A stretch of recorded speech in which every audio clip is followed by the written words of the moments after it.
Hello and welcome to this Total War Rome 2 Empire Divided Let's Play.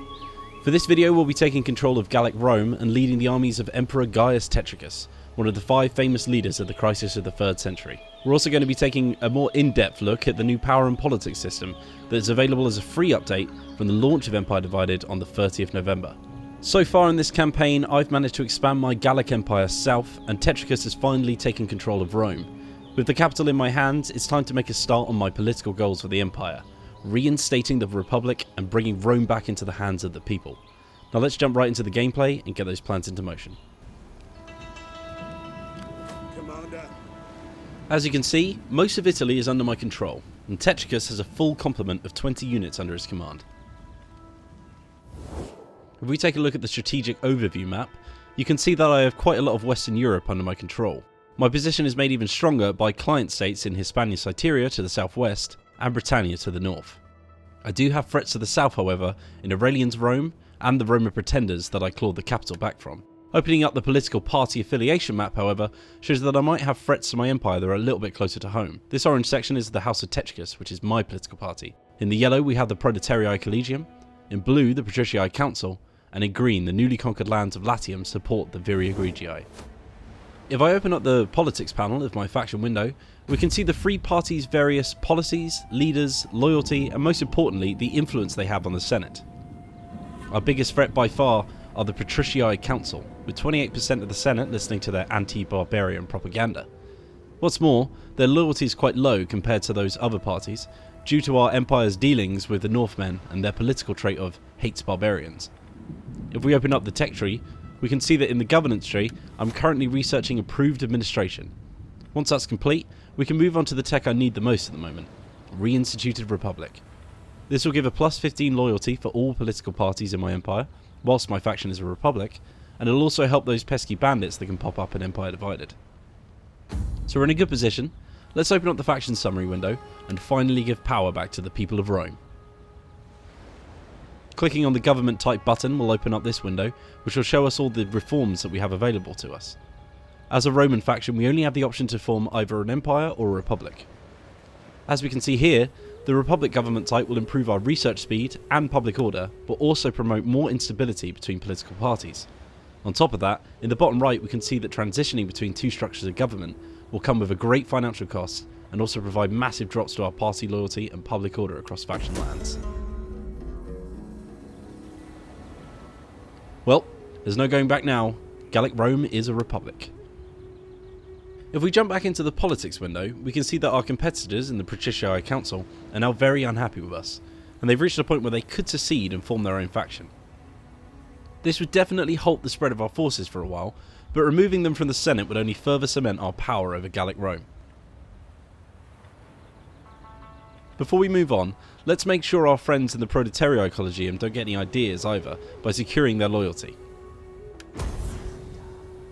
Good, a success. That's popped their loyalty back up to 10, which should stop them getting too upset about our political reforms for a while.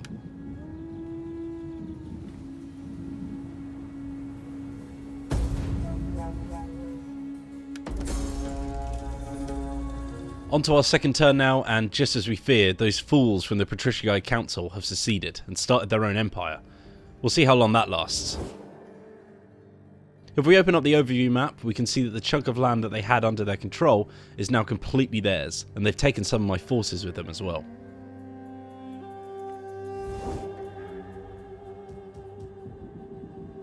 It looks like Mediolanum will be their new base of operations.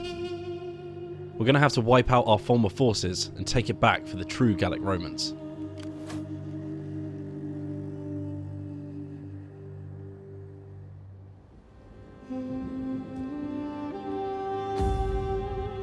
If we open up the politics window again, we can see that the removal of the council has left us as an absolute power in the Senate, with a massive 76% of the senators from our party.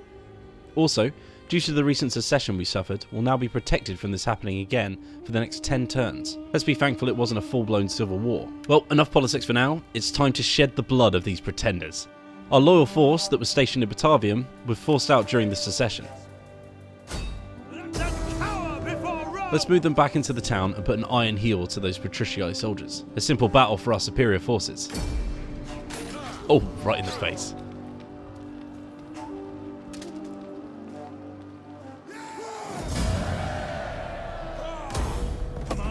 Ah, it looks like we've unlocked a new tradition for this army. At your command. Let's establish them as engineering experts. They've got a lot of settlements to besiege over the next few months.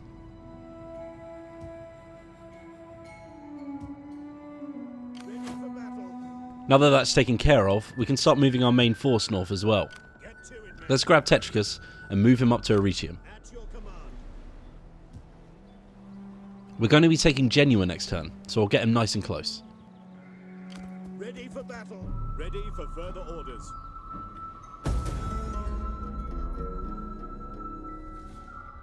Looks like one of the decisions that I made earlier in my campaign has resulted in this specific Empire Divided event occurring. There's plenty of great insight into the famous characters that you'll be playing as during your campaigns in Empire Divided, and this one has granted me a point of zeal for Gaius Tetricus. Oh dear. With all my attention focused in the north, I've left my southern borders wide open to Aurelian's Roman forces. We're going to have to take some action quickly, or we'll find ourselves completely surrounded by enemies. But it's alright, I've got a plan. If we open the faction window again, we can see the Egregii leader is currently serving as a statesman, but we can also briefly mention that a new political party is formed in the Patricii's vacancy. But I'm not going to embarrass everyone by attempting to pronounce their name. Now, because this character is currently sat vacant, we can call him into service by raising a new force. Each candidate will be tied to certain political parties, but let's go for the head honcho Tiberius Murius Crassipus. Great name.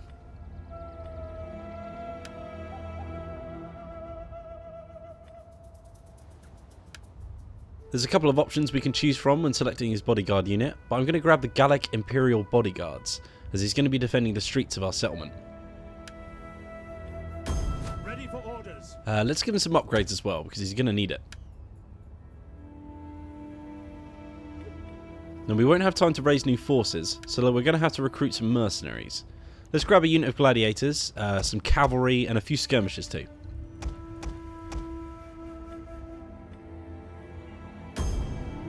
Now, we do have a nice steady income, but mercenary units are expensive. We may need to hire even more if Aurelian has a second army hiding in the south of Italy. If we open up the faction window and head to the characters tab, we can see that Tiberius is in his flashy new armour. One of our options is to give him a promotion to the rank of military tribune. This increases the taxes we collect from his local province, increases the loyalty of his political party, and decreases the upkeep for all land units under his control. Hopefully, that's enough to repel any forces from entering our southern provinces. Now let's station Tiberius in Benevitum and shift our focus to the secessionists to the north. Ready for battle. Get to it, men.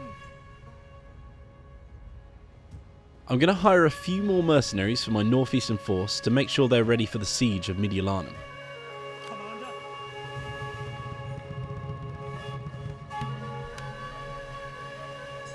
Just a few new units to bolster their ranks.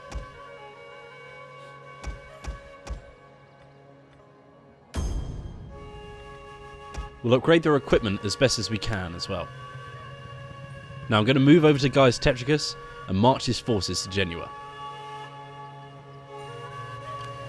Ready for orders. Let them cower. This should be an easy battle. We'll escape.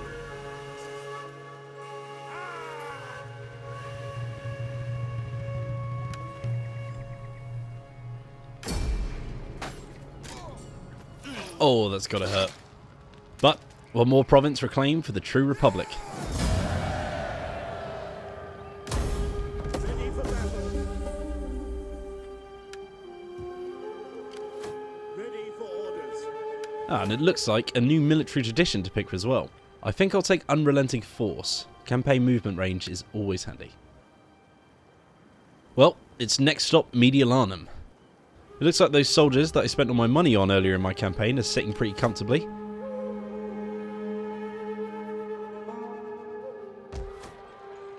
They also have a 10 unit strong garrison to back them up as well. Let's end the turn and then we can start marching towards them. Let's all raise a glass to Tiberius. His ragtag group of mercenaries has managed to fight off the invading forces of Aurelian. They suffered pretty heavy losses, but a win is a win, and Benevitum remains under our control.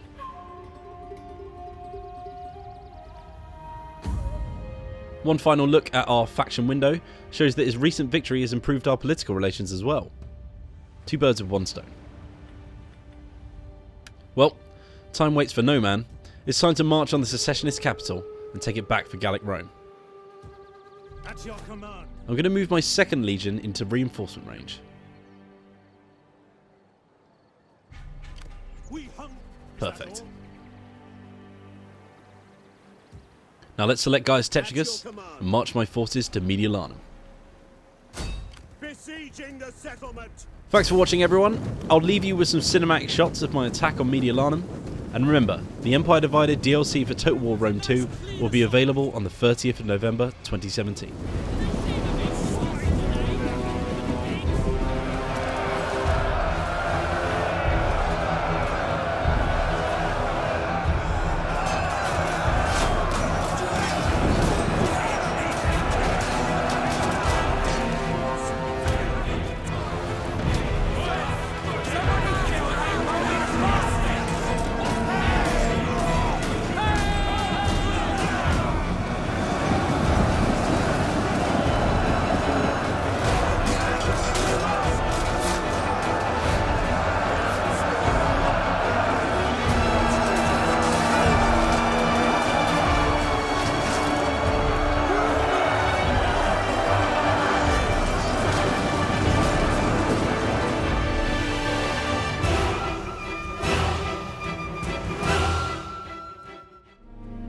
Want to find out more?